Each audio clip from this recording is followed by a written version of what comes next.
नमस्कार दोस्तों, जय हिंद, जय भारत। आज एक बार फिर आप लोगों के सामने मैं एक वीडियो लेकर आया हूं जो बहुत ही महत्वपूर्ण है और इस वीडियो के माध्यम से आप देखना चाहेंगे कि ये जो वीडियो है आज आपका बिल्कुल लाइव डेमोस्ट्रेशन होने वाला है और आप उदाहरण बिल्कुल लाइव देखेंगे।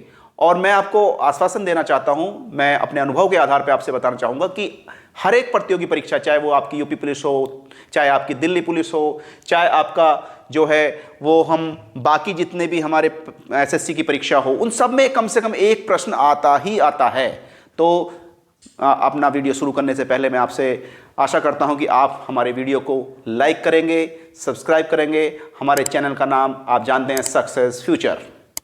तो एक बार फिर मैं आपको प्रारंभ करने वाला हूं आज की वीडियो। तो सबसे पहले हम बात करेंगे आज कुछ मशीन्स की, जो कि आपका मशीन मतलब सरल मशीन की हम बात करेंगे। तो सरल मशीन का नाम आपने सुना होगा, यानी कि सरल मशीन,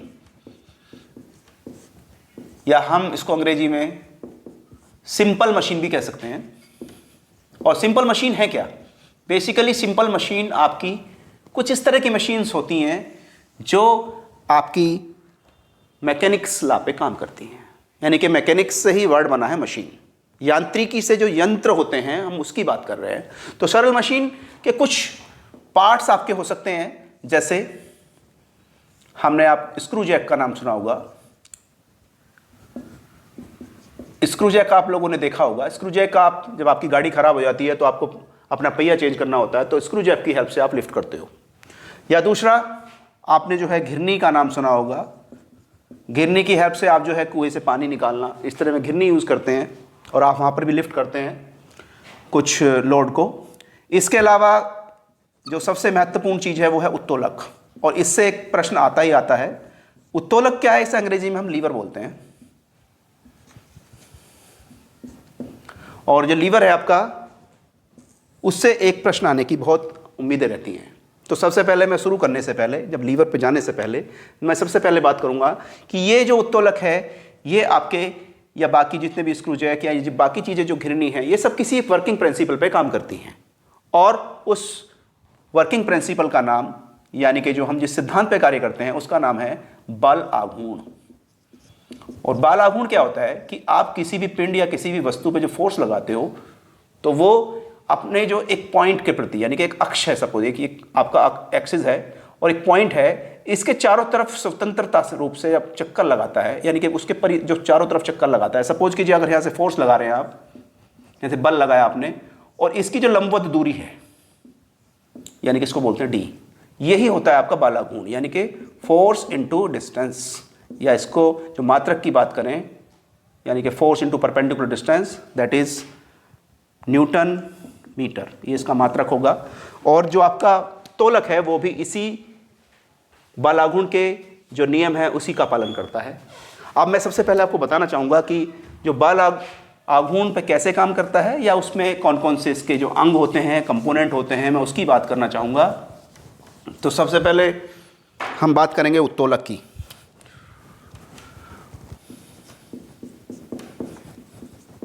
उत्तोलक के 3 हिस्से होते हैं। देखो, आप नाम से पता चल रहा है आपके, लीवर जो है वो 3 पार्ट होंगे इसके। अब आप ध्यान रखिए थोड़ा सा। सबसे पहला जो पार्ट है, ये सबसे पहला जो अंग है, उसको हम आयास बोलेंगे, आयास। और इसे अंग्रेजी में एफर्ट कह सकते हो।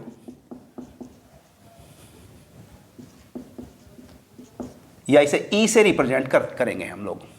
दूसरा आपका आलम, और इसको अंग्रेजी में फलक्रम बोलते हैं, और इसको एफ से रिप्रेजेंट करेंगे। तीसरा आपका भार, या अंग्रेजी में इसको लोड बोलते हैं, और इसको एल से रिप्रेजेंट करेंगे। तो 3 लेटर हैं आपके अंग्रेजी के, ई एफ एल। इन तीनों पे आज फोकस करेंगे। इन तीनों के माध्यम से ही हम उत्तोलक को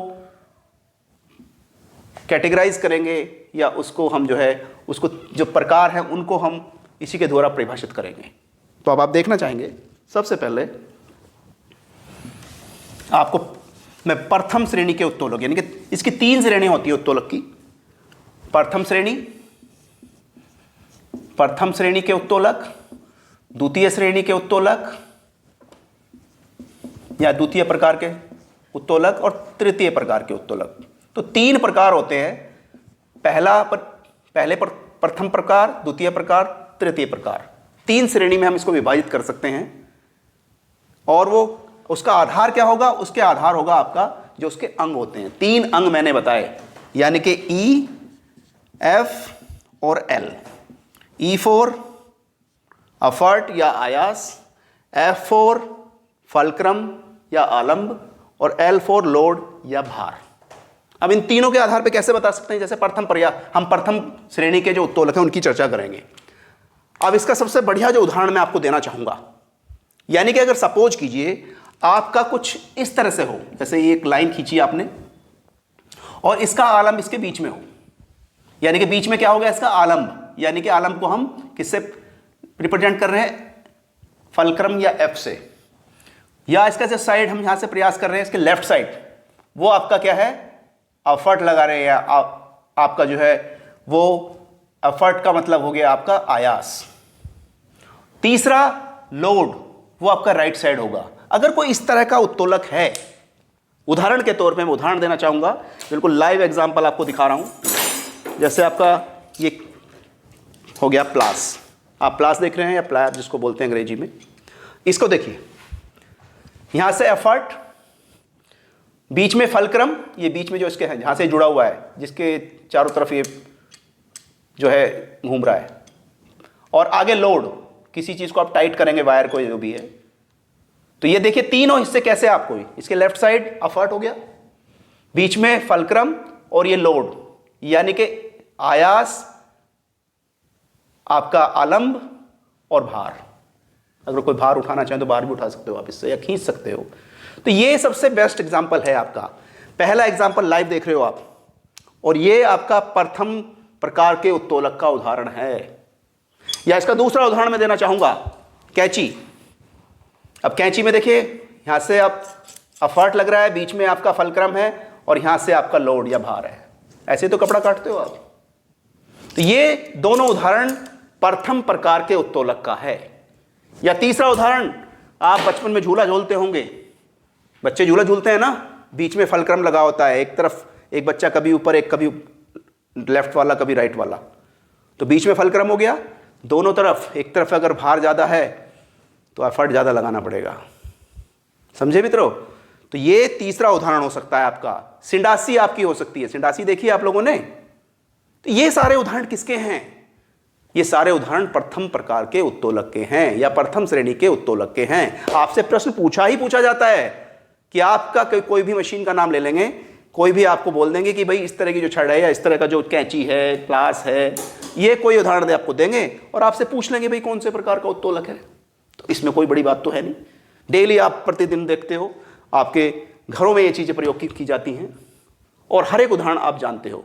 दैनिक दिनचर्या में विज्ञान बहुत महत्वपूर्ण चीज है। विज्ञान को आप डेली महसूस कर सकते हो, उसके बारे में बता सकते हो। तो ये जो चीजें मैंने बताई, इसका सबसे वो एक सीक्वेंस ये भी है, EFL, इससे याद कर सकते हो। दूसरा, द्वितीय प्रकार के उत्तोलक की मैं बात करना चाहूंगा। द्वितीय प्रकार के उत्तोलक, आप देखिए, जो द्वितीय प्रकार के उत्तोलक है उसमें क्या होगा? द्वितीय प्रकार के उत्तोलक में अब सीक्वेंस थोड़ा सा बदल जाएगा। इस बार क्या होगा?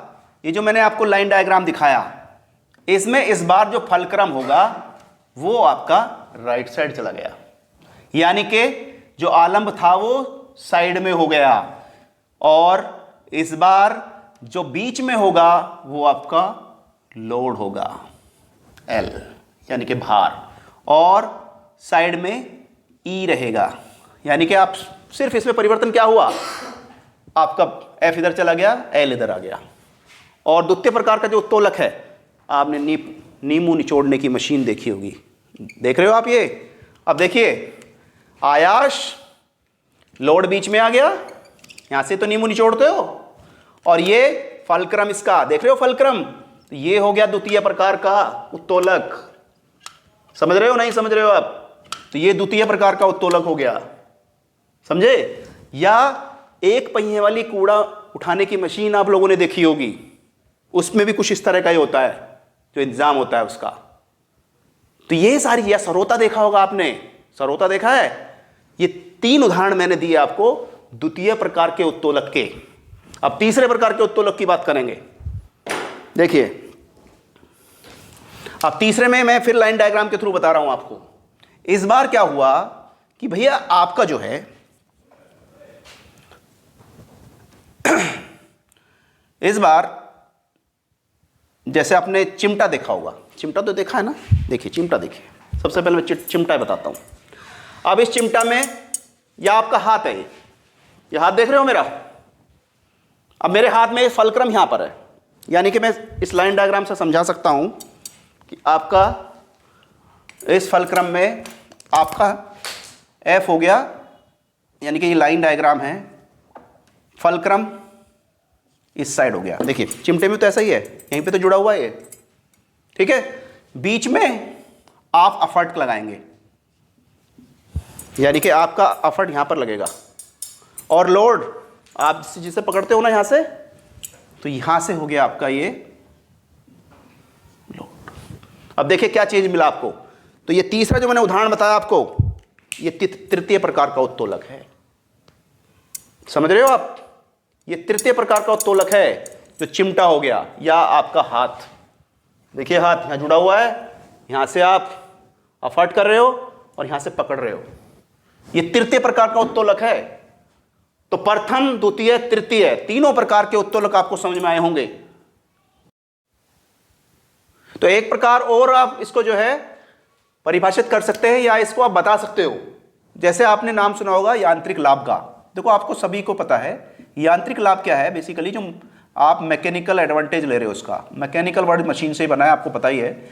मैकेनिकल एडवांटेज या MSA से करते हैं। और ये क्या होता है, ये अंतर है आपका, या रेशो है बेसिकली, यानी कि आपकी जो अफर्ट का जो आर्म है, अफर्ट आर्म, दूसरा आपकी जो लोड की जो आर्म है, उन दोनों का जो रेशो होता है उसी को बोलते हो आप मैकेनिकल एडवांटेज या यांत्रिक लाभ। इनके आधार पे भी हम तीनों उत्तोलकों को, जो तीन प्रकार के उत्तोलक मैंने डिफाइन किए, मैंने बताया आपको, इनको हम वर्गीकृत कर सकते हैं। ये प्रश्न भी कई बार आने के चांसेस रहते हैं आपके। देखिए जैसे अगर हम प्रथम प्रकार के या प्रथम श्रेणी के उत्तोलकों की बात करें, तो इसमें आपका जो वैल्यू होती है इसकी एडवांटेज की, MA की, वो आपकी 1 या उससे कम या ज़्यादा, मतलब 1 से 1 भी हो सकती है, 1 से कम भी हो सकती है, या कई बार 1 से ज़्यादा भी हो सकती है। ये डिपेंड करेगा आपका कि भाई इसकी जो वैल्यू है वो 1 या 1 से कम या 1 से ज़्यादा हो सकती है। द्वितीय प्रकार के उत्तोलक जो हैं, यानी कि मैंने अभी आपको बताया, पहला उदाहरण मैंने दिया था आपका प्लास का, इसका जो है इसका मैकेनिकल एडवांटेज 1 से कम, 1 से ज़्यादा हो सकता है। दूसरे प्रकार का जो उत्तोलक मैंने बताया था उसकी वैल्यू हमेशा 1 से ज़्यादा होती है। ध्यान रखना कि इसमें इसकी वैल्यू पहले वाले की 1 या 1 से कम या 1 से अधिक, कुछ भी हो सकता है आपका। और अगर हम बात करें द्वितीय प्रकार के उत्तोलक, जैसे नींबू निचोड़ने की मशीन का जो यंत्र था अभी को बताया मैंने, उसको हमेशा 1 से अधिक ही होगा इसका मैकेनिकल एडवांटेज। और तृतीय प्रकार का उत्तोलक जो मैंने चिमटा बताया या आर्म बताई अपनी, ये तीनों जो है हमेशा इसका मैकेनिकल एडवांटेज 1 से कम ही होगा। तो ये क्वेश्चन कई बार आने का रहता है कि तीनों प्रकार के लीवर्स को अगर आप यांत्रिक लाभ या मैकेनिकल एडवांटेज के थ्रू भी डिफाइन करना चाहें, तो हमेशा इसका जो रेशो होता है वो आयास भुजा बाय लोड भुजा या भार भुजा का जो रेशो होता है, जो इन दोनों का जो रेशो है उसके आधार पे इसकी जो वैल्यू होगी वो 1 या 1 से कम या 1 से अधिक हो सकती है। और पहले के लिए, पहले टाइप के उत्तोलक के लिए ये तीनों हो सकती हैं। द्वितीय प्रकार के उत्तोलक के लिए 1 से अधिक होगी, और तृतीय प्रकार के उत्तोलक के लिए ये हमेशा 1 से कम होगा। तो इन तीनों का आपको समझ में आया। और मैंने आपको पहले ही एक लाइन डायग्राम के थ्रू आपको बताया था, 3 लेटर जो थे EFL, इनके आधार पर वर्गीकरण किया। तो आप इसको भी याद कर सकते हो, EFL, पहले में EFL होगा पहले उत्तोलक में, दूसरे में ELF होगा और तीसरे में FEL होगा। तो इसके अनुसार भी इसको आप याद रख सकते हो, जैसा मैंने पूरी वीडियो में आपसे डिस्कस किया। तो मुझे लगता है कि इस वीडियो में आप हमें मोटिवेट करेंगे, हमें लाइक करेंगे, सब्सक्राइब करेंगे और हमारे चैनल को सक्सेस फ्यूचर को आप ज़रूर पसंद करेंगे। इन्हीं शब्दों के साथ मैं इस वीडियो को ख़त्म करना चाहूँगा और आशा करता हूँ आगे भी आप हम लोगों के साथ जुड़े रहेंगे। तब तक के लिए धन्यवाद, नमस्कार।